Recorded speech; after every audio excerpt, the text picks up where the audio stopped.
Relationships, dating, and marriage is complex. When you add in chronic illness, whoa. We're all just trying to figure it out as we go, and we may as well talk about it. We don't have a perfect relationship, but we work really, really hard, and we're committed to each other. After dealing with my chronic illness for about 5 years, I met Randy. Ding.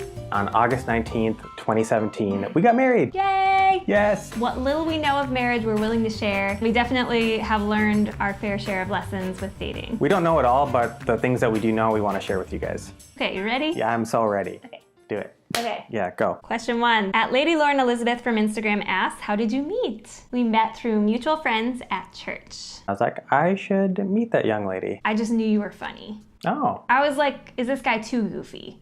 Borderline. Yeah. This question is from 25 and counting, 30 and counting. Do both of you have a chronic illness? I do not have a chronic illness.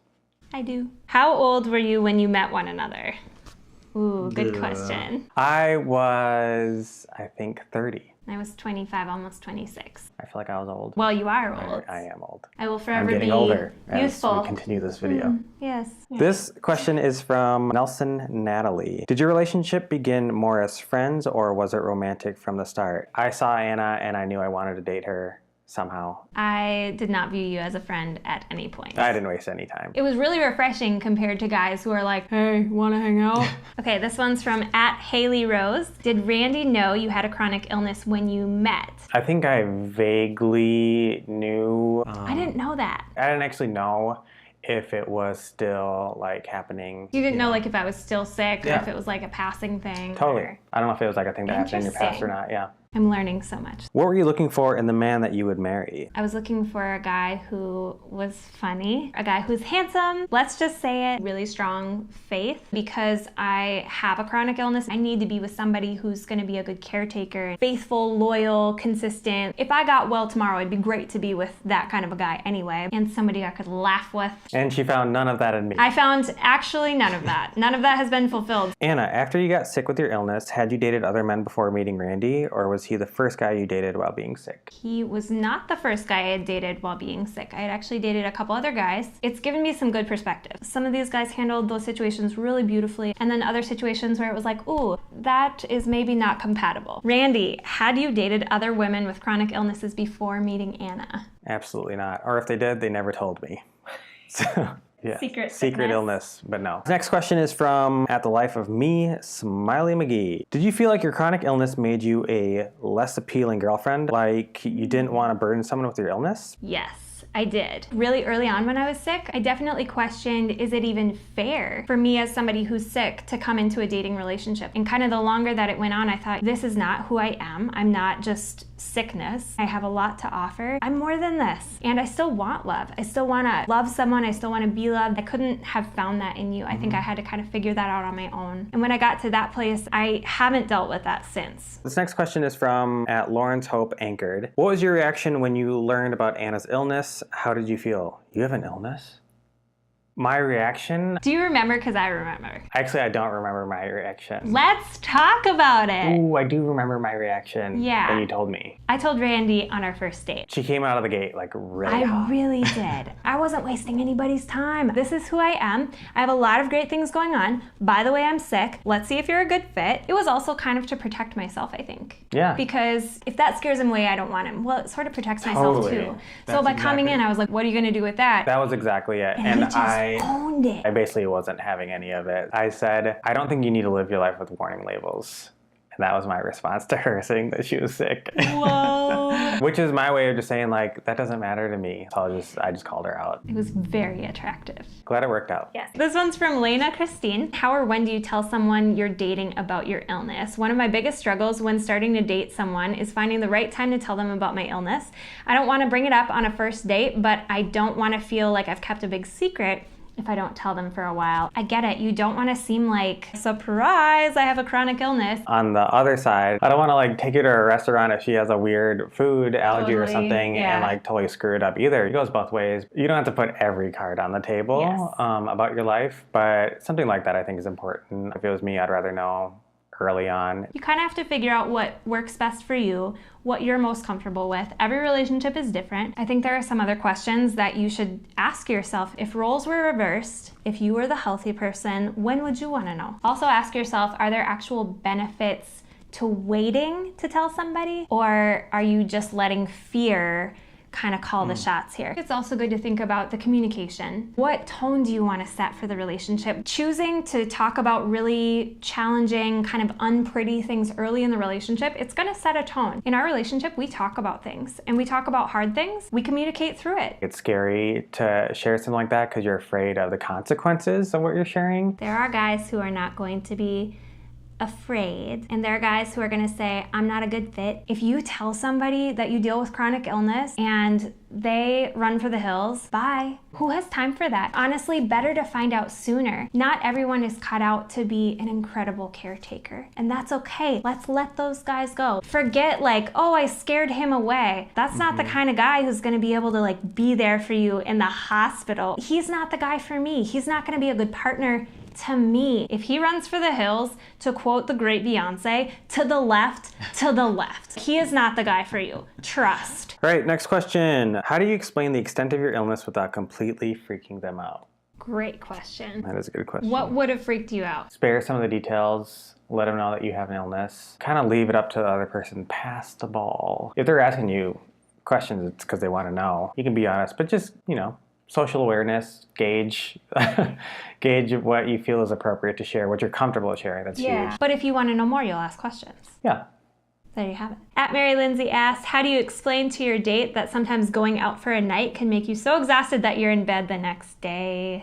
I think just like that. Some of you guys are very familiar with the spoon theory. That's a good tool to use if you want to explain to them with that. Yeah. I have limited energy. As a healthy person, you have unlimited spoons at your disposal. I have only 10. Taking a shower, that uses 2 spoons. Blow drying my hair, that uses 1 spoon. Haven't even eaten breakfast yet. By 9 a.m., I'm just a wreck. We go out for a big date night. It's gonna be super fun. I want to go out on a date with you, but it's gonna use up like 17 of my 10 spoons. I'm gonna need like a rest day afterwards. Just be honest with that person. Also, it comes back to confidence. It doesn't have to come from this place of like, almost like guilt over this piece of your life experience. There is no guilt, there is confidence, and if you're willing to kind of operate in that place of confidence while you're dating, things are gonna go so much easier for you. And it's a facet of who you are. It's a part of your story, it's not your entire story. What's something that people should know about Anna? Oh man. She's super goofy and zany. That's not something that I discovered right away, but over time it kind of like came out. Yeah. The real Anna is super goofy and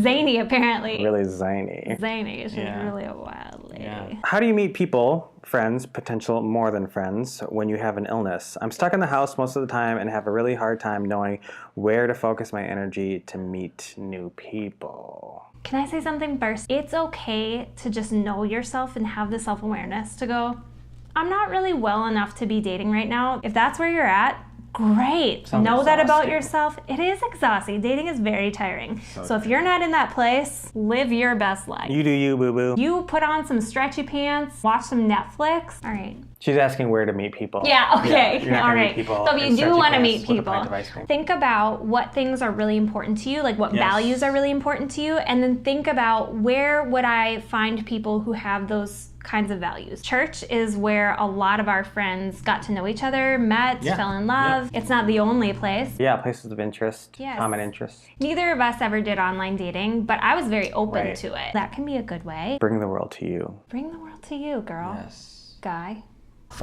Which of you is funnier?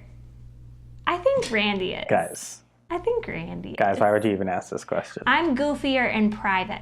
At Venetia Aguilar asks, how did you find dating activities that were not too straining? I think you have to get creative. So there are some days and weeks where we're still able to go out to restaurants or we go see a movie. There are definitely other weeks where we just lay low. Date nights and can be just as special as long as you're willing to put as much thought into them and maybe even more thought into them. Or even just watching a movie. Getting takeout if you want. Making special meals for each other. There's so many things that you can do. You don't have to go out. Board games. I mean, honestly, when's the last time you played Connect 4? It's amazing. No joke, we just bought it. It's amazing. What about Battleship? What about Battleship? Boggle?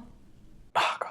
It might require a little bit more thought and a little bit more creativity. Yeah, well. But it's always worth it. Date in a way that works for you. At Lawrence Hope Anchored asked, what were your favorite parts of dating Anna and being married to her now? What a sweet question. Ooh, just laughter. We laugh all the time, and we're always just goofing around. We fight too. I mean, it's not like we have like this joyous relationship. Never fought. We've fought like yesterday. I mean. This is from at Allie Zins. Is there ever any feelings of disappointment or frustration when Anna isn't feeling well enough to do something, or when things don't always go according to plan because of illness? There are feelings of disappointment. We do cancel plans from time to time, either with each other or with our friends. You kind of have to hold your expectations pretty loose. And it's good to be able to acknowledge that it is disappointing. Sometimes the danger comes in when we start to pretend like, oh, it's not disappointing, everything's fine. No, sometimes it is disappointing. And that's okay. And that's okay. Who said I love you first? I did. You did. But it took me a long time because I was nervous. What was it like for both of you the first time Anna was in a lot of pain in front of Randy? Ooh. Remember that? I do. I felt a lot of fear. He didn't know what to do. Yep. By no fault of his own. I hadn't told you what you could expect. We can't expect that person to just magically understand our symptoms, what we're feeling, how to handle the situation, how to meet our needs. It's heartbreaking to see someone you really care about in pain and knowing that there's nothing you can really technically do. Randy, what were the biggest things you had to get used to with Anna's illness? Dietary needs. Restricted diet, party of one. I eat everything. Yeah. One of our early dates, she's like, I'll have the cheeseburger. I can't eat cheese. Can't eat dairy. I was like, yep, sans the cheese. I started catching things right away. He's better at catching things now than I am. You've got long questions and short attention spans, so check back soon for part 2 of our video. You asked us so much questions. I felt like I was like, Mr. Guy, so you had questions for us and we have answers. Why do you care about sick people so much? Well, I am one. You asked us a bunch of questions and we have a, nope. Did you just wing it? You were like, I'll come up with something in the moment. We'll be answering more of your questions soon, but I'm so hungry. You've got more questions, we've got more answers. So tune in next time and we will continue our chat.